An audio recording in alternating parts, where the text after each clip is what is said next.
चलिए देखिएगा, कल कहाँ तक बताए हैं। कल देखिएगा हमने बताया था तनुता समीकरण। तनुता समीकरण कल हमने यही बताया था। तनुता समीकरण होता क्या है?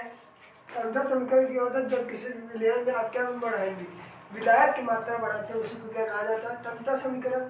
तनुता समीकरण कितने प्रकार का हो रहा था? 2 प्रकार। कितने प्रकार के? 2 प्रकार के हो रहा था। एक मोलरता समीकरण हो रहा था और एक नॉर्मलता समीकरण। फार्मूला हमने क्या पढ़ा था देखिएगा, पहले मोलरता समीकरण और नॉर्मलता समीकरण देखिएगा। मोलरता समीकरण और क्या पढ़े थे आप? नॉर्मलता समीकरण। नॉर्मलता समीकरण अब देखिएगा, ज़्यादा इम्पोर्टेंट है नहीं, देखिएगा तब पर भी देख लीजिए। अब इसका फार्मूला क्या होता है? मोलरता मतलब मोलरता को एम से प्रदर्शित करते हैं, तो हमेशा याद करिएगा दोनों का क्या होगा, m1 और v1 बराबर m2 v2, यही था ना। अब सेकेंड नॉर्मलता में क्या कर रहे थे, n1 v1 बराबर क्या होता था m2 v2। हमने क्या किया था, न्यूमेरिकल देने का सेम होगा, दोनों को देखिएगा 3 का वैल्यू देकर एक किसी की वैल्यू भी पूछ सकता है। ये इससे सरल न्यूमेरिकल कहीं नहीं है। हमने ये करा दिया। अब अगला टॉपिक चलते हैं। चलिए देखिएगा अगला टॉपिक कौन सा होता है। अगला टॉपिक ये देखते हैं, हमने कल यहाँ तक बता दिया था तनुता समीकरण क्या होता है।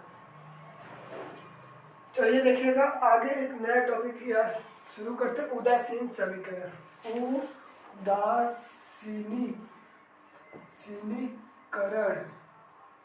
उदासीनीकरण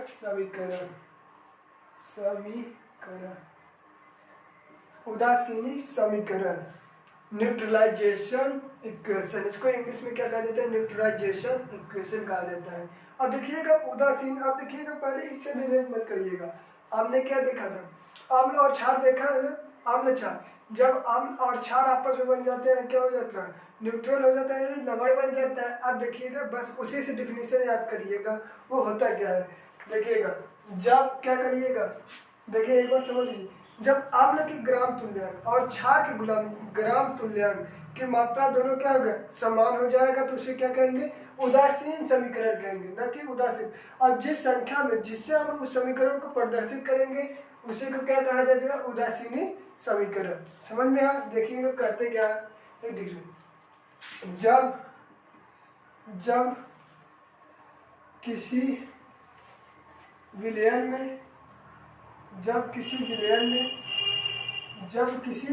में आम्ल के ग्राम तुल्यांक, आम्ल के ग्राम तुल्यांक, आम्ल के ग्राम तुल्यांक और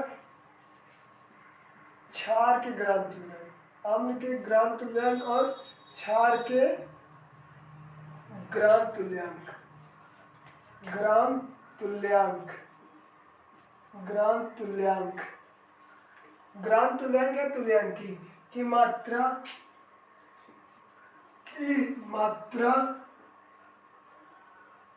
समान होती है। क्या होती है? मात्रा समान होती है, तो उसे उदासीन कहते हैं। उसे क्या कहेंगे? उदासीन कहते हैं। उसे उदासीन कहते हैं। अब देखिएगा उदासीन कहते हैं। अब देखिएगा इसे दर्शाने के लिए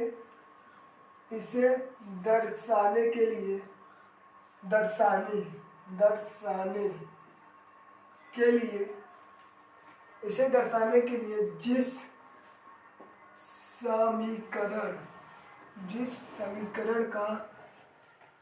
समीकरण का उपयोग करते हैं उसे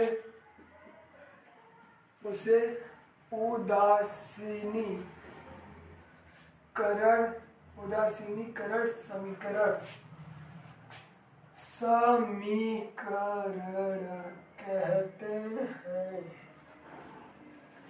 चलिए देखिएगा समझ में आ? देखिएगा उदासीनी समीकरण क्या होता है, इंग्लिश में क्या कहते हैं? न्यूट्रलाइजेशन। देखिए उदासीन को कहते हैं न्यूट्रल और उसमें लाइजेशन जोड़ दीजिएगा, क्या हो जाएगा न्यूट्रलाइजेशन समीकरण। अब देखिएगा जब जब किसी विलयन में अम्ल के ग्राम तुल्यांक और क्षार के ग्राम, अम्ल और क्षार दोनों लेंगे, अम्ल के ग्राम तुल्यांक और क्षार के ग्राम तुल्यांक की मात्रा समान होती है तो उसे उदासीन कहते हैं। इसे दर्शाने के लिए जिस समीकरण का प्रयोग किया जाता है, इसे दर्शाने के लिए जिस समीकरण का प्रयोग किया जाता है उसी को क्या कहा जाता है, उदासीनी समीकरण। अब देखिएगा उदासीनी समीकरण का फॉर्मूला हमने क्या पढ़ा था, देखिएगा अब नॉर्मलता के लिए देखिए एन भी बराबर क्या होगा एन टू वी टू। देखिएगा एन नॉर्मल समीकरण के लिए देखते हैं, उसके लिए भी होगा। देखिएगा मात्रा एन वी वन, यहाँ पे ये देखिएगा एन वन वी वन नहीं करेंगे। देखिएगा अम्ल को इंग्लिश में क्या कहा जाता है, अम्ल को इंग्लिश में एसिड कहा है, और क्षार को इंग्लिश में क्या कहा जाता है, क्षार को इंग्लिश में बेस कहा जाता है। क्या कहा जाता है, बेस कहा जाता है। तो ये देखिएगा अम्ल के लिए क्या करेंगे, यहाँ पे एन ए और वी ए करेंगे और एन बी और वी बी, ये रहा फार्मूला उदासीनी समीकरण। ये अम्ल के लिए है, ए मतलब अम्ल, अम्ल मतलब एसिड, क्या है एसिड, और वी मतलब बी मतलब बेस, बेस मतलब क्षार। ये रहा उदासीनीकरण समीकरण का फॉर्मूला। देखिएगा एन ए वी ए बराबर एन बी और इंटू वी बी, यही होता है उदासीनी समीकरण का फॉर्मूला। अब देखिएगा इस समीकरण को कैसे उपयोग करते हैं यही देखना है। न्यूमेरिकल टाइप का देखिएगा क्वेश्चन पूछा जाएगा। अब क्वेश्चन में क्या करिएगा, एक क्वेश्चन देख करते हैं। अम्ल में देखिएगा एक चीज और बताते हैं, अम्ल में हमेशा H प्लस आयन पाया जाता है। क्या पाया जाता है, H प्लस आयन पाया जाता है। क्षार में क्या पाया जाता है, OH माइनस, क्या पाया जाता है OH माइनस। अब देखिएगा अम्ल और क्षार को पहचानने का तरीका हमने बता दिया। अब देखिएगा H प्लस आयन रहेगा तो अगर मात्रा दिया रहेगा तो समझ लीजिए किसकी मात्रा दिया है, Na और Va का। अगर मान लीजिए OH है उस समीकरण में, अगर OH है जितनी मात्रा रहेगा तो वो किसकी मात्रा देगी, ये। तो समझ में आएगा, न्यूमेरिकल से समझते ये होता क्या है। अरे चलिए देखिएगा न्यूमेरिकल क्या होता है।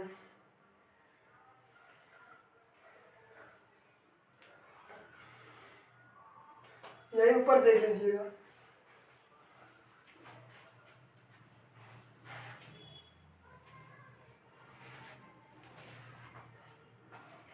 चलिए देखिएगा न्यूमेरिकल क्या है। क्वेश्चन है 6n कॉमा 6 लीटर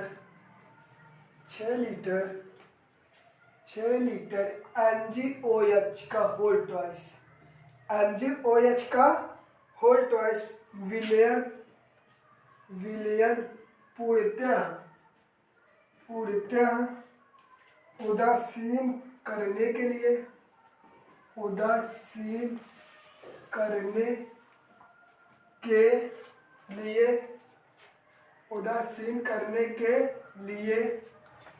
लिए 8 लीटर H2SO4, क्या है H2SO4 के कितने, H2SO4 के कितने नॉर्मलता आवश्यक होगी। देखिएगा ये रहा क्वेश्चन। अब देखिएगा क्वेश्चन में क्या होता है, ये इस टाइप का क्वेश्चन दिया है। 6n मतलब 6 नॉर्मलता दिया है और 6 लीटर दिया है। MgOH को विलयन में पूर्णतः उदासीन करने के लिए 8 लीटर H2SO4 की कितने नॉर्मलता आवश्यक होंगे। अब देखिएगा सूत्र यही है, देखिएगा। अब सूत्र को यहाँ थोड़ा ऊपर कर दे, NaVA बराबर क्या है NB और VB, यही क्वेश्चन है। अब वैल्यू दिया, देखिएगा हमने क्या कहा था OH है इसके साथ, तो ये वैल्यू किसकी दे दिया, क्षार की वैल्यू दे दिया। अब देखिएगा N है यानी कि NB का वैल्यू कितना दिया 6n दे दिया, और V का वैल्यू आयतन लीटर में रहता है हमेशा, तो ये NB का भी वैल्यू दिया, तो ये किसका हो जाएगा, ये 6 लीटर हो गया, 6 लीटर। अब देखिएगा के विलयन को पूर्णतः उदासीन करने के लिए 8 litre H2SO4 H plus ion है यानी अम्ल आ गया, यानी कि ये लीटर में दिया है तो किसका वैल्यू एन ए हमें दिया नहीं है तो क्या करेंगे ज्ञात करेंगे, और एन सॉरी वी भी दिया है कितना 8 लीटर, क्या दिया है 8 लीटर सॉरी वी ए क्या दिया है वी ए कहाँ पे यहाँ पे देखिएगा वी सॉरी चलिए हो गया। अब देखिएगा कैलकुलेट इस समीकरण को हम कह रहे थे इसमें तो क्या हो जाएगा एन ए का वैल्यू क्या है ज्ञात ही करना है, एन ए का वैल्यू हमें ज्ञात ही करना है, एन ए का वैल्यू ज्ञात करना है। अब देखिएगा इनटू क्या हो जाएगा एन वी ए का वैल्यू कितना दिया 8 बराबर हो गया, और देखिएगा वी ये कितना दिया 6 इंटू क्या है 6 इंटू 6 हो गया। ये समीकरण देखिए फिर से एक बार देखिएगा, हमने एन ए का वैल्यू दिया नहीं है ज्ञात करना है, वी ए का वैल्यू दिया 8 लीटर हमने 8 लीटर रख दिया, और एन बी ये रहा एन बी का 6 दे दिया ठीक है, वी की वैल्यू कितना दिया 6 दिया ठीक है। और देखिएगा कैलकुलेशन कर दीजिएगा एन ए बराबर अब ये 8 को नीचे लेके जाइए 6 मतलब 6 के 36 हो गया, बट ये 8 यहाँ पे नीचे चला जाएगा हो जाएगा।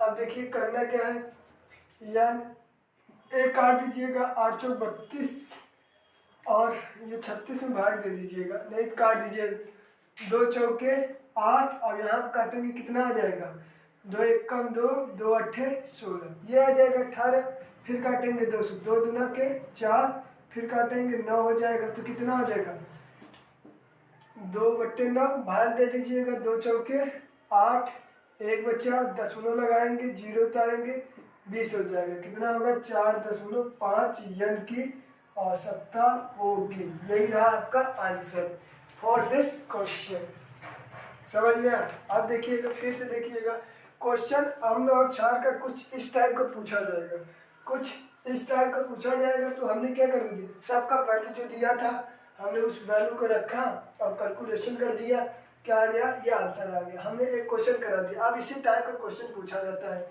आपके पेपर में, आपके पेपर में इसी टाइप का क्वेश्चन पूछा जाता है।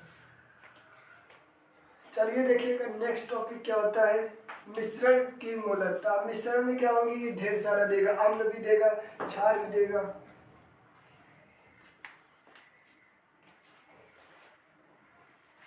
चलिए देखिएगा मिश्रण की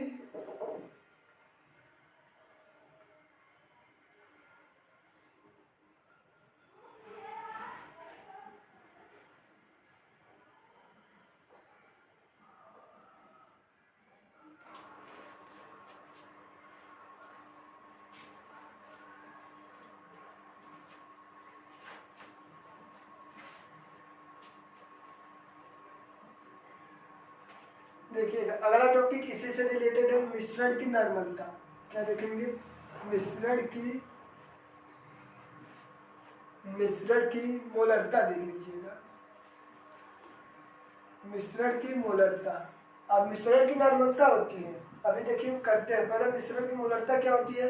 इसमें देखिएगा जब क्या करिएगा विलयन समान प्रकृति के, जब क्या हो विलयन समान प्रकृति के, कितने समान प्रकृति के, समान प्रकृति के हो, समान प्रकृति के हो। देखिएगा हो गया। अब इसमें क्या करिए समान प्रकृति को, तो ये सिंपल तरीका इसका फार्मूला क्या होगा, अगर ढेर सारा है तो क्या करिएगा m1 v1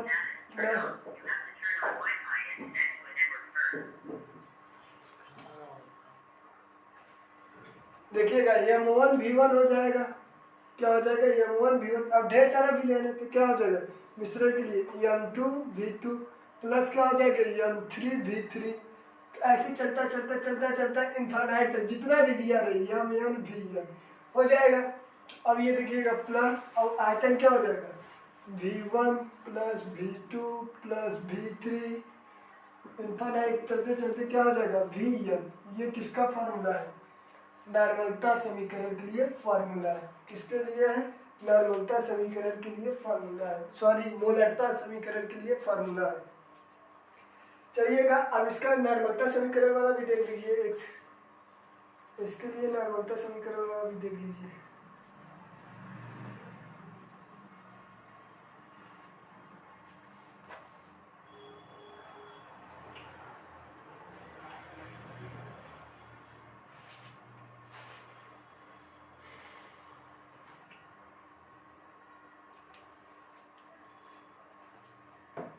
नॉर्मलता समीकरण के लिए क्या करेंगे? ये मोलरता था ना, मिश्रण की, अब अगली हेडिंग आ जाएगी मिश्रण की नॉर्मलता।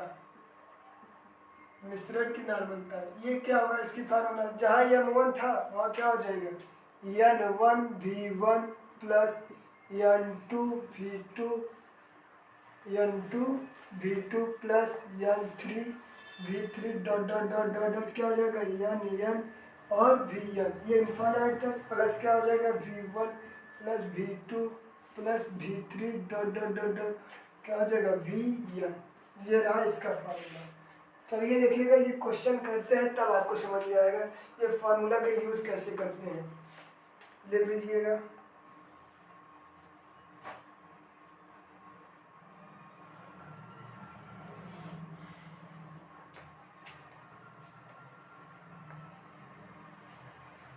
ये भी क्या होगा? जब समान विलयन की प्रकृति हो, क्या यहाँ क्वेश्चन में लिख लीजिएगा, जब विलयन क्या हो? समान प्रकृति की, समान प्रकृति के हो। जब विलयन क्या हो? समान प्रकृति को, तभी ये रूल फॉलो करेगा, अन्यथा फॉलो नहीं करेगा। क्वेश्चन देखते हैं।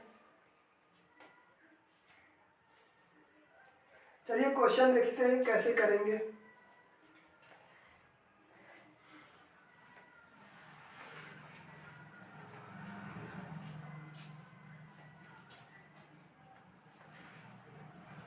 एक क्वेश्चन लिख देते हैं, क्या होता है देखिए। क्वेश्चन है 3 ml 3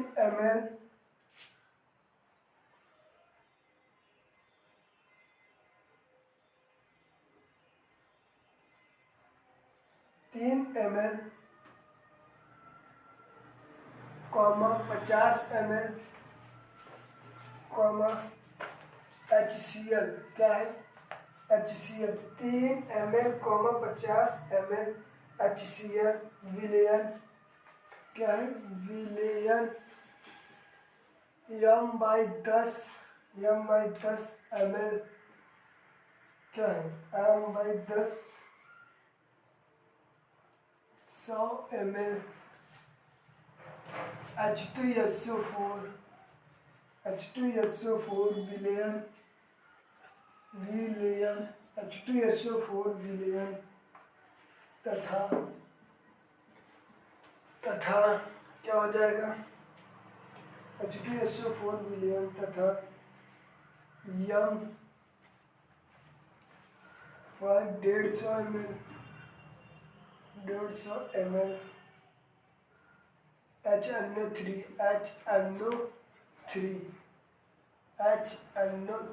क्या हो जाएगा? HNO3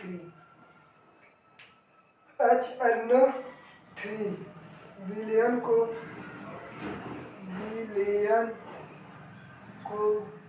मिलाने पर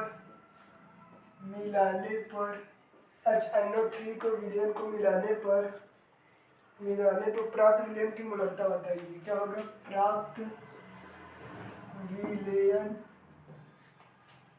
विलयन की मोलरता बताइए। प्राप्त विलयन की मोलरता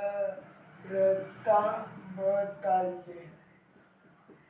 ये रहा क्वेश्चन। अब देखिएगा, एक क्वेश्चन में क्या करिएगा, ये 3 m है, यम मतलब मोल है। क्या है? 3 मोल। अब देखिएगा 3 मोल 50 ml HCl विलयन को m/10 ml ये H2SO4 तथा ये देखिएगा ढेर सारा चल रहा है HNO3, ये क्या आ जाएगा? ये सब चलने का तो विलयन क्या होगा? मोलरता आपको क्या करना है, बताना पड़ेगा। अब देखिए वैल्यू जिसका जिसका दिया पहले लिख लीजिए, तब उस पर फॉर्मूला को पुटअप करिएगा। देखिएगा 3m मतलब कि पहला m1 हो गया क्या 3, 50 मतलब v1 हो जाएगा, इसी के साथ है 50 ml। कोनो दिक्कत कोई परेशानी नहीं। अब देखिएगा दूसरा क्या दिया, HCl का विलयन दिया था।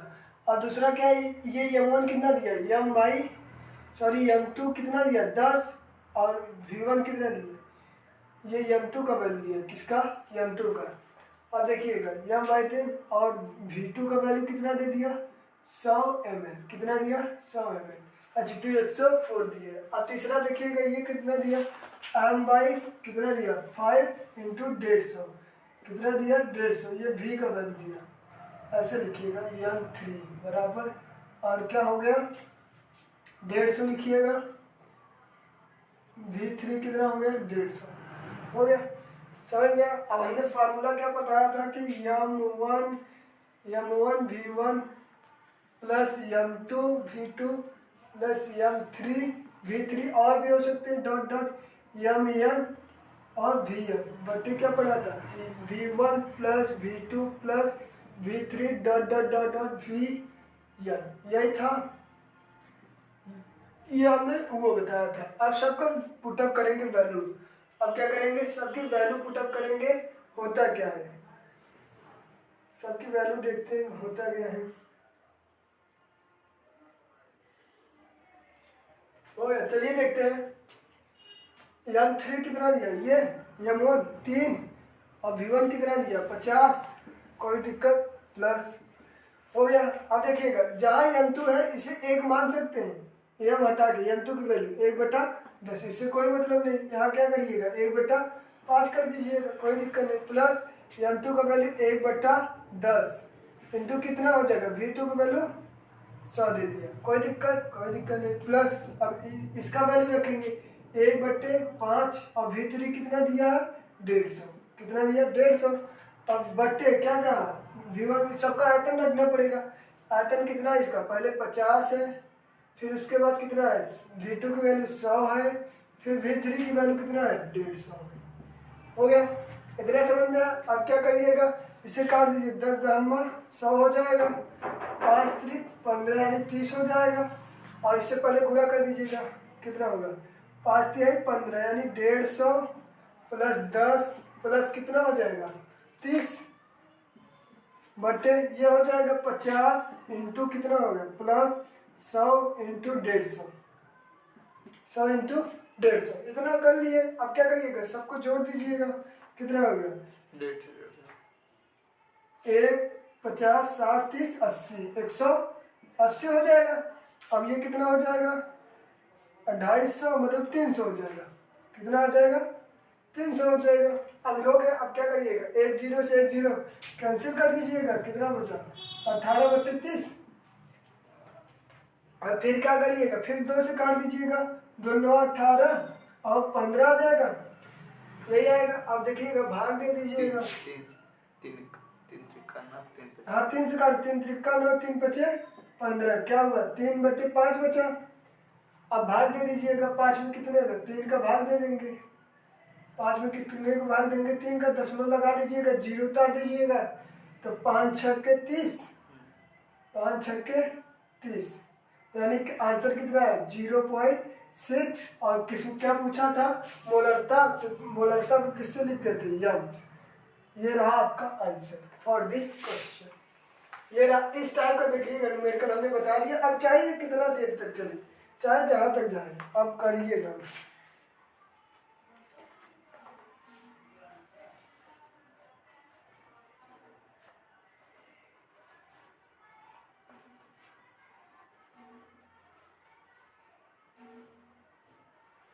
ऐसे सेम नॉर्मलता समीकरण पे होगा, बस ये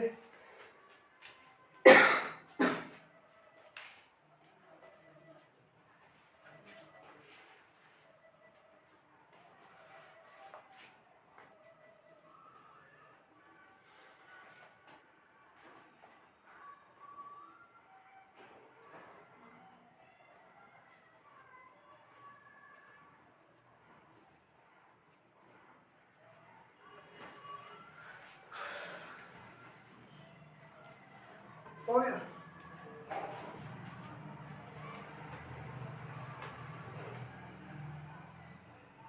तो ये हम क्षार के लिए देखे थे ना एक क्वेश्चन, उदासीन समीकरण, इसमें भी आ सकता है। इसमें आम्ल क्षार ये सब दिया है ना, सबके लिए भी हो सकता है। उसके लिए मिश्रण के लिए देखते हैं होता क्या है, बस फार्मूला बता देंगे।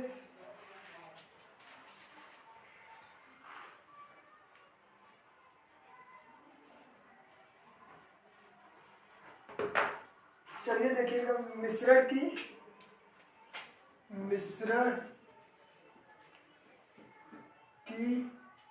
की नॉर्मलता क्या देखिएगा, मिश्रण की नॉर्मलता।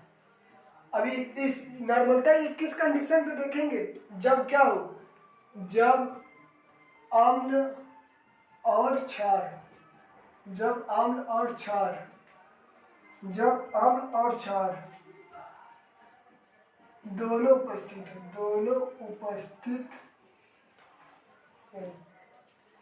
देखिएगा कंडीशन क्या देखेंगे, जब मिश्रण की नॉर्मलता कैसे ज्ञात करेंगे, जब अम्ल और क्षार दोनों उपस्थित हो, क्या हो, उपस्थित हो। तो उसका समीकरण पहले देखिएगा होता क्या है, उसके बाद बताते हैं। अम्ल के लिए देखेंगे, अम्ल के ग्राम तुल्यांक क्या है, अम्ल के ग्राम तुल्यांक। उसके बाद क्या हो जाएगा, क्षार के ग्राम तुल्यांक, क्षार के ग्राम तुल्यांक।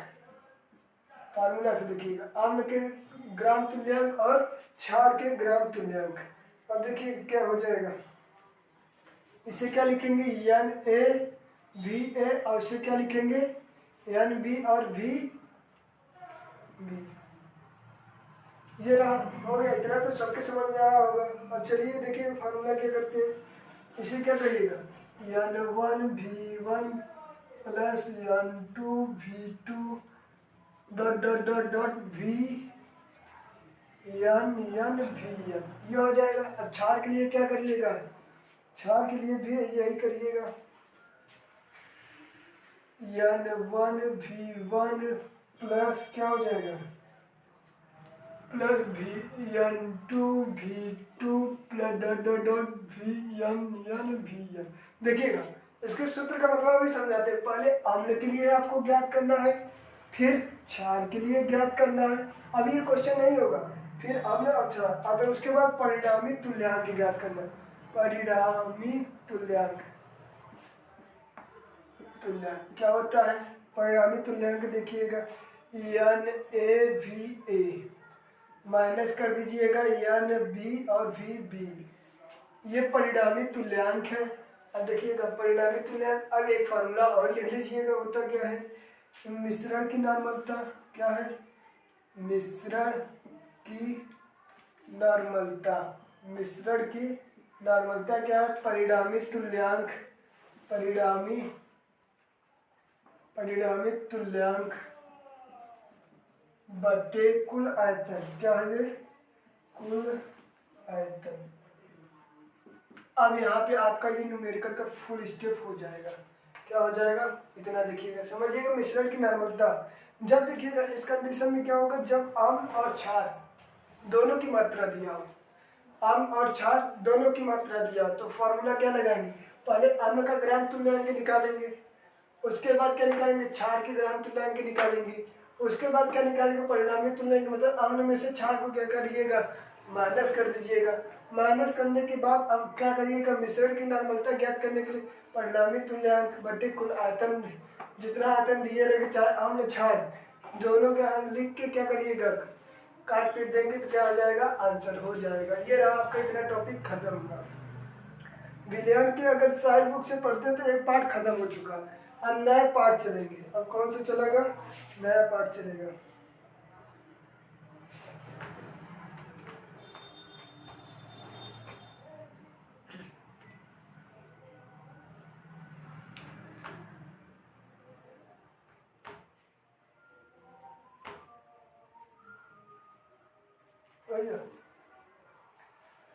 चलिए देखिएगा एक टॉपिक और देखिएगा, इतना हो गया। न्यूमेरिकल करा दे, बहुत लंबा है। चलिए इस पे एक न्यूमेरिकल दे लीजिएगा, होता कैसे है देखिए, ज्ञात करना है कैसे। एक न्यूमेरिकल लिखेंगे, उसके बाद देखते हैं कहाँ से जाता है, इसका यूज कैसे करेंगे।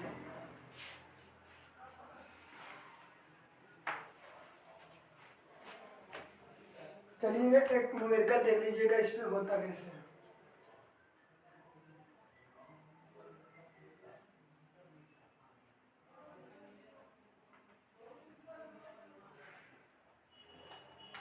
चलिए देखिएगा, क्वेश्चन लिखिएगा। क्वेश्चन क्या है, N/5 NaOH sorry 100 ml HCl दिया है। क्या दिया? HCl। आप देखिए ऐसे ढेर सारा दिए, comma comma N/10 200 ml 200 ml HNO3 दिया है, HNO3 दिया है, इतना करिएगा। कॉमा N/2 क्या करिएगा, N/4 है sorry, N/4 into 100 ml 100 ml comma comma हो गया। आप देखिए फिर से करिएगा, H2SO4 क्या दिया है, 100 ml, ये इसका दे दिया, ये इसका दे दिया, HNO3 100 ml H2SO4, यहाँ लिखिएगा नहीं कंफ्यूज हो जाए, कॉमा H2SO4, ये इसका वैल्यू दे दिया। और उसके बाद देखिएगा H2 comma N/3 comma 300 ml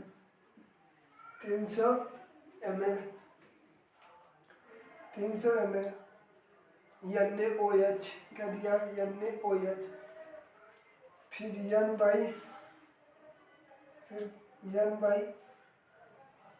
N/8 दिया है, N/8 इंटू कितना दिया, 30 ml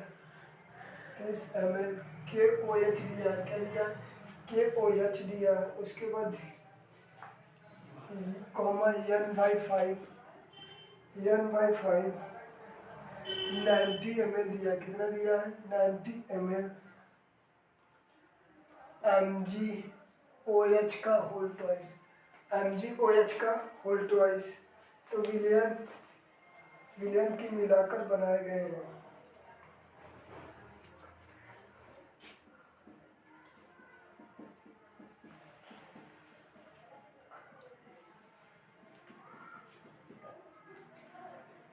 देखिएगा ये रहा क्वेश्चन, देखिएगा इतना बड़ा क्वेश्चन है। हमने पहले ही फॉर्मूला में पहले कहा था कि अम्ल का ज्ञात करना है, फिर क्षार का ज्ञात करना है, उसके बाद क्या करेंगे। चलिए देखिएगा, पहले अम्ल के लिए ज्ञात करेंगे।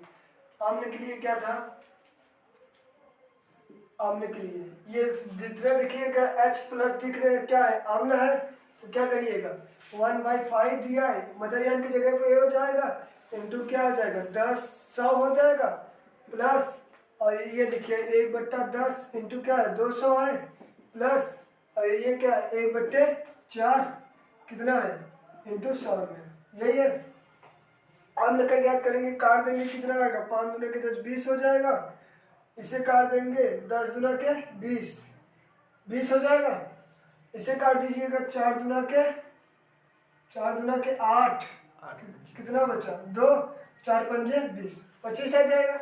अब देखिए क्या हुआ, 20 + 20 + 25 तीनों है, क्या करिएगा, जोड़ दीजिए, 40 20 60 65 हो जाएगा। ये अम्ल के लिए ज्ञात हुआ।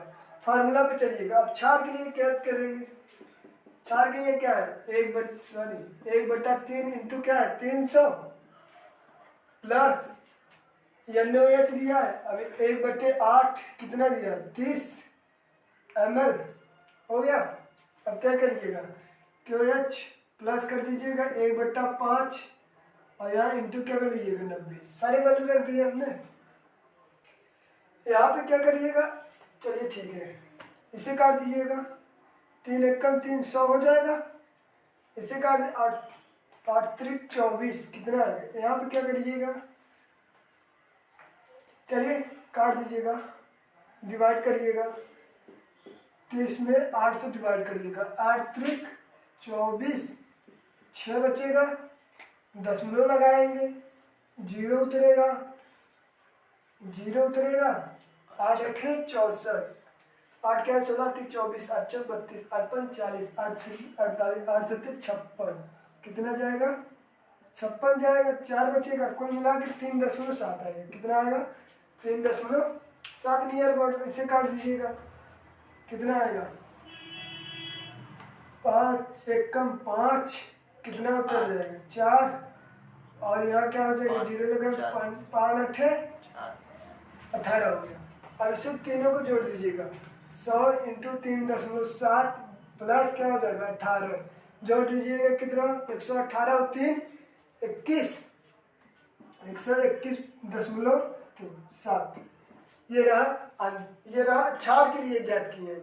क्या ज्ञात किया छार के लिए 100 इंटू क्या 3.7, जीनों को जोड़ दिए 100 हुआ, 18 क्या किया 118 हो गया, 18 और 3 121। अब क्या किया था, ये फॉर्मूला लिखा था और में से 4 को परिणामी तुल्यांक, अब क्या ज्ञात करेंगे परिणामी तुल्यांक, क्या ज्ञात करेंगे परिणामी तुल्यांक, क्या करें ये कितना वैल्यू था ये 65 माइनस 121.7, यही है, माइनस कर दीजिएगा, माइनस में आंसर आएगा, इतना ये ज़्यादा ये कम है। उसके बाद हमने एक शुद्ध फार्मूला बताया था, एक फार्मूला कौन सा बताया था, अब एक पढ़ देखिएगा किसका निकाला है, तो मोलरता समीकरण में नॉर्मलता समीकरण, सॉरी नॉर्मलता समीकरण का एक हमने बताया था परिणामी तुल्यांक